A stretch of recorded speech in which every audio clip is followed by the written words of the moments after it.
رات کے 10 بجے ہیں۔ السلام علیکم، یہ ریڈیو پاکستان ہے۔ ایاز اسلم سے خبریں سنیے۔ پہلے اہم خبروں کا خلاصہ۔ آج ملک بھر میں عید الفطر مذہبی جوش و جذبے کے ساتھ منائی جا رہی ہے۔ وزیر اعظم اور بحرین کے فرما روا نے ٹیلی فون پر گفتگو میں دو طرفہ تعاون کو مزید مستحکم کرنے کے عزم کا اعادہ کیا ہے۔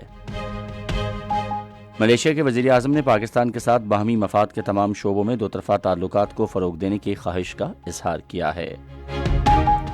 اور گزشتہ 24 گھنٹوں کے دوران غزہ پر اسرائیل کے مسلسل حملوں میں 122 فلسطینی شہید ہو گئے۔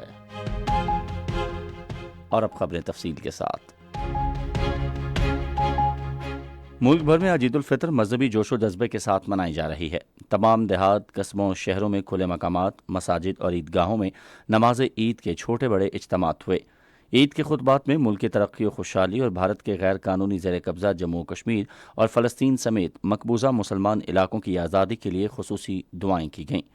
اسلام آباد میں عید کا مرکزی اجتماع فیصل مسجد میں ہوا، جہاں لوگوں کی بڑی تعداد کے علاوہ اعلیٰ سرکاری شخصیات اور مختلف اسلامی ملکوں کے سفیروں نے بھی نماز عید ادا کی۔ وزیر اعظم شہباز شریف نے آج مسلح افواج کے سربراہان کو ٹیلی فون کر کے انہیں عید الفطر کی مبارکباد دی۔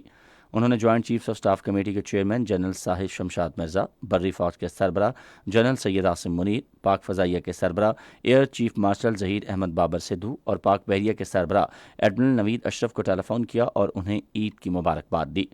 وزیر اعظم نے کہا کہ پوری پاکستانی قوم ملک کے جغرافیائی سرحدوں کا دفاع کرنے والے سیکیورٹی فورسز کو سلام پیش کرتی ہے۔ وزیر اعظم شہباز شریف نے آج بحرین کے فرما روا حمد بن عیسیٰ الخلیفہ کو ٹیلی فون کیا اور انہیں اور بحرینی عوام کو عید الفطر کی مبارکباد دی۔ دونوں رہنماؤں نے پاکستان اور بحرین کے درمیان مضبوط برادرانہ تعلقات پر اطمینان کا اظہار کیا اور دونوں ملکوں کے درمیان باہمی فائدے کے لیے تمام شعبوں میں دو طرفہ تعلقات کو مزید مستحکم کرنے کے عزم کا اعادہ کیا۔ وزیر اعظم نے دو طرفہ تجارت اور سرمایہ کاری بڑھانے کی ضرورت پر زور دیا اور اس ضمن میں بحرین کو پاکستان میں سرمایہ کاری کے مواقع سے فائدہ اٹھانے کی پیشکش کی۔ وزیر اعظم محمد شہباز شریف نے اپنے ملیشین ہم منصب انور ابراہیم سے ٹیلی فون پر گفتگو میں انہیں اور ملیشیا کے عوام کو عید الفطر کی مبارکباد دی ہے۔ وزیر اعظم نے اس امید کا اظہار کیا کہ رمضان المبارک کی رحمتوں کی بدولت پاکستان اور ملیشیا کے عوام اور پوری امت مسلمہ امن، ترقی اور خوشحالی سے ہمکنار ہوں گے۔ وزیر اعظم انور ابراہیم نے وزیر اعظم کا شکریہ ادا کیا اور کہا کہ وہ جلد پاکستان کا دورہ کرنے کے خواہاں ہیں۔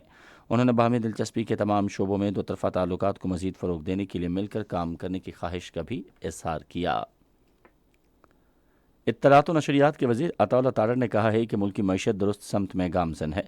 آج لاہور میں قومی اسمبلی کے اپنے حلقے 127 میں ایک تقریب سے خطاب میں انہوں نے کہا کہ حکومت اپنے اخراجات میں کمی اور ٹیکس کا دائرہ کار بڑھانے کے لیے تمام ممکنہ اقدامات کر رہی ہے۔ وزیر اطلاعات نے کہا کہ عالمی اداروں نے بھی موجودہ حکومت کی کارکردگی کی تعریف کی ہے۔ انہوں نے کہا کہ حکومت ملک کی ترقی کے لیے سرکاری اور نجی شعبے کی شراکت داری پر خصوصی توجہ دے رہی ہے۔ بھارت کے غیر قانونی زیر قبضہ جموں کشمیر کے مسلمان آج ایک مرتبہ پھر پاکستان کے ساتھ اپنی لازوال وابستگی، محبت و عقیدت کا بھرپور اظہار کرتے ہوئے بھارت کی بجائے عید الفطر اپنے پاکستانی بھائیوں کے ساتھ منا رہے ہیں۔ بھارت میں عید کل منائی جائے گی۔ مقبوضہ جموں کشمیر کے مفتی الاعظم مفتی ناصر الاسلام سمیت علماء کرام نے مرکزی رویت ہلال کمیٹی پاکستان کی طرف سے منگل کی رات شوال کا چاند نظر آنے کے اعلان کے فوراً بعد پورے مقبوضہ جموں کشمیر میں آج عید الفطر منانے کا اعلان کیا۔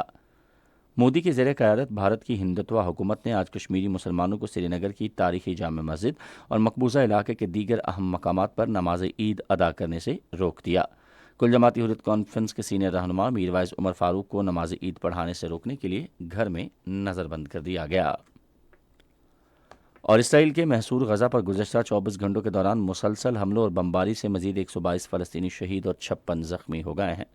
فلسطینی وزارت صحت نے تصدیق کی ہے کہ گزشتہ سال اکتوبر سے اب تک اسرائیلی حملوں میں شہید ہونے والے فلسطینیوں کی تعداد 33,000 سے تجاوز کر چکی ہے، جبکہ 76,000 سے زائد افراد زخمی ہوئے ہیں۔ شہداء کی تعداد میں اضافے کا خدشہ ہے کیونکہ ایک اندازے کے مطابق 8,000 افراد لاپتہ ہیں اور ہو سکتا ہے کہ لوگ اسرائیلی بمباری سے تباہ ہونے والی عمارتوں کے ملبے تلے دبے ہوں۔ اسی کے ساتھ خبریں ختم ہوئیں۔ مزید خبروں اور تجزیوں کے لیے ہماری ویب سائٹ ہے radio.gov.pk اور آپ ہمارے فیس بک کے link radio Pakistan news official پر ہماری براہ راست ویڈیو سٹریمنگ ملاحظہ کر سکتے ہیں۔